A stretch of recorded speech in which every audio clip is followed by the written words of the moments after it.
हर आरिफ څه په قبلې ته په قیام شي ورښکارا پنځه قبلې پنځه امام شي مجرد او منفرد د شي په شوق کې ور موجود د کربلا فخر الانام شي کربلا په دشت سویر شي غازی عشق دی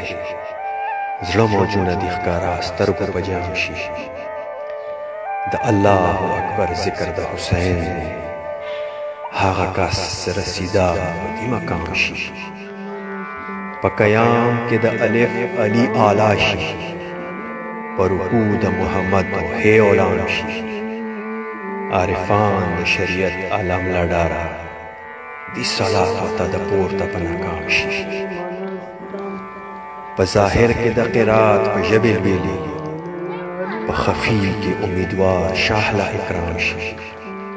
کا دیدار دسترګو راوړي پری رویا شاه سید میران سړکې په هلا په آرام شي